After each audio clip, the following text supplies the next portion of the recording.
माँ कहती है, हे भारत की माताओं, माँ का इस संसार में सबसे ऊंचा स्थान है। वास्तव में तुम भारत की माताएं हो, भारत की जननी हो। तुम्ही लोगों को भारत का उत्थान करना है। सबसे पहले माँ ही बच्चे को शिक्षा देती है। माँ ही सबसे पहला गुरु है। संसार का बोध माता ही कराती है। पिता का बोध माँ ही कराती है बच्चों को।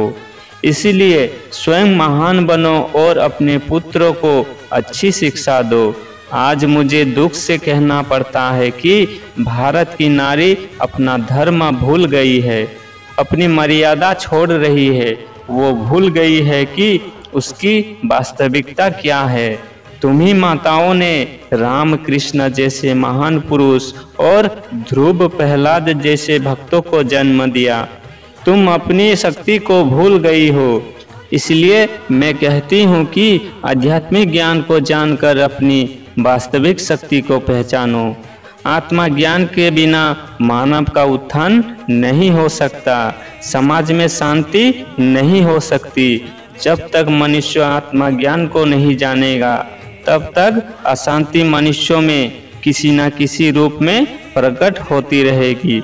नारी की शोभा मातृत्व से ही है। यदि नारी जननी के स्वाभाविक कर्तव्य, कर्म तथा मर्यादा का पालन नहीं करता तो उसका समाज में सत्कार नहीं होता।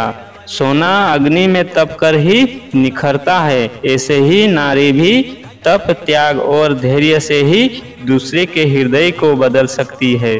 समाज में सुख, शांति और मातृशक्ति को मजबूत बनाने के लिए आत्मज्ञान का आवश्यकता है। जब तक सच्चा सद्गुरु नहीं मिलेगा, सच्चा ज्ञान नहीं मिलेगा, तब तक व्यक्ति का ज्ञान दूर नहीं हो सकता। इसलिए समय रहते हुए महान पुरुष की तलाश करो।